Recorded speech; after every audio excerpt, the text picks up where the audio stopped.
All right, so I'm gonna give you guys all the updates that have been happening. I've been really bad at YouTube, and that's because I have a lot of projects going on, and I am focusing on those projects, not really filming as much as I should be. And obviously, I don't have a production crew here, and editing takes time and all that. So you get bits and pieces, and I might go some time without videos, but I promise I'll try to fill you in as much as I can. So, my buddy Nick's Camaro, the F1X Pro Charge Camaro, is back at his house. I finished up plumbing, wiring. I have like one or two little loose end things to finish up. He's got to get some different length push rods, and then we should be really close to firing the thing off for the first time, which is pretty exciting. I've also pretty much finished the Sonoma. A couple little things here and there. But we have the 406 small block in. You might have seen the clip of me starting it for the first time. The thing is pretty rowdy. I'm pretty excited about it. It's just a fun little truck. And I also have the Camaro that I finished up a lot of stuff on that needs to go in for alignment still. And then I need to do a little bit of tuning on that because I put a bigger turbo on that car. So those are sort of the updates. Tonight, I'll show you what we're working on here in a minute. And I'll show you what we've done to the Sonoma so far, and what our plans are as we continue to grow with it. So stay tuned. All right, so under the hood here we have the small block 406 that I posted a video on, gapping rings and assembling in the truck. Still some wiring stuff to finish up and clean up a little bit there, but for the most part it starts, it runs. Once again, it sounds great. It's pretty rowdy. I'm excited about it. I still have to do exhaust. I'm going to show you the next project, which is a rear end for it, and get a drive shaft for it once we get that done. But we're getting really, really close. So I'm pretty excited about that.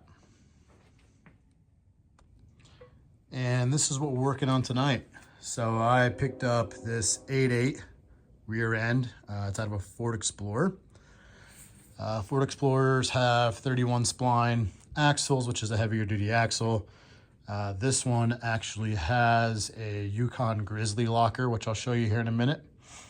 But I'm gonna disassemble this tonight, get it set up. I'm gonna take it to Quick Performance, which is local to me here. It's in Ames, Iowa, which is like 30-45 minutes away.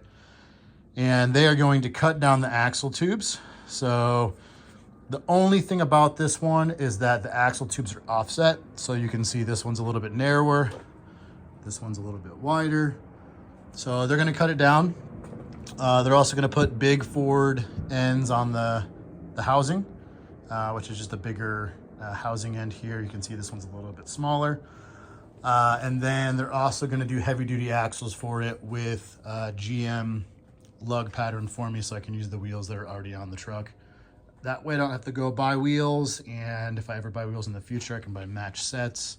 But yeah, so we're tearing this down. We're going to clean out the housing and get it ready to drop off at Quick Performance here in the next day or so.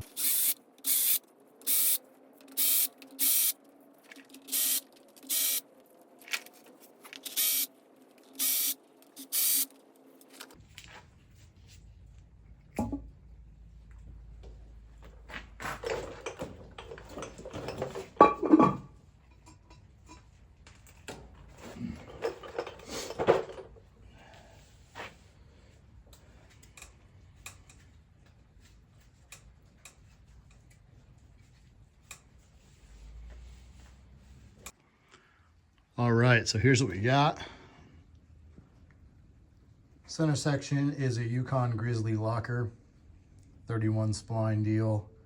You may have noticed the paint job. Obviously not my doing, that's the previous owner, but a lot of people have said they like it, so maybe it'll stay. So now what I'm gonna do is either take this center section out, take the axles out. I'm just gonna clean this housing as best I can for the guys at Quick Performance, so they have an easy job getting the setup for me. All right, guys, so I got the diff fluid drained. I had to, basically on the 8.8, there's a pin that runs through here. Looks like this. So runs through here, this bolt goes through the carrier here, holds onto that. There's also this piece here that runs through, the pins inside of this obviously just stabilizes this. But when you take these apart, these clips have these axles have C-clips in them, which is probably going to be kind of hard to see.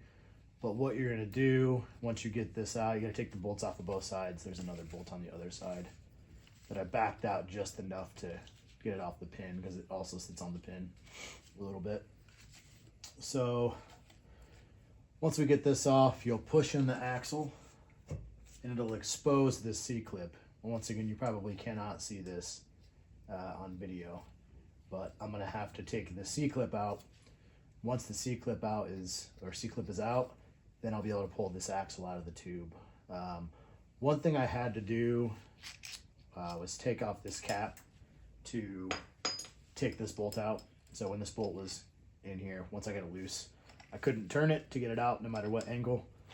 So I'm just gonna have to be mindful of that when I put it back together. Actually, I don't think the big Ford ends are gonna have C-clips. I think it'll be like exactly what's on my 9-inch. So this might take care of itself. But yeah, just wanted to show you how I got to this point. I'll get the axles out and then the rest of the bracketry off, and I'll get the center section out here in a minute. All right, guys, so I went ahead and pulled out the C-clips. Each C-clip looks like this. Some people use screwdrivers to pull them out. They just basically sit on the axle, and the axle gets pushed into the inside of the center section. But like some people use magnets. I just grabbed some needle nose pliers. I had some thinner ones. Reached in there and pulled it right out. The magnet wasn't strong enough to pull it out. You know, you got gear oil, and there's a little rubber seal guy on the axle as well, like an O-ring. So that was kind of preventing it from coming off. So before I got this far, I went ahead and loosened the pinion. How I did that was there's already bolts on the pinion flange. So I just put a crowbar on the pinion so it wouldn't spin on the floor, and then used a big breaker bar and broke that free. So now it's mostly loose. I also went ahead and got these bolts started. So the next step here, pull these caps off. Now, when you pull these caps off, it's really important that you put them back where they're coming off of. Obviously, they're machined with this housing to fit the bearings correctly. So you want to make sure you put them back the right direction, the right orientation, and the right side. So I'm going to take it off and then put them back on here for now. Then I'll pull this out, pull my bearings out, pull my pinion out. I'll probably leave the pinion bearing race and the seal. I'm going to order a new kit. It's going to come with all new stuff, so I'll probably just redo that. But yeah, that's what I got next. So we'll get this pulled out. All right, so we got our center section out. Started setting everything, how it's coming out of here so I can mark everything.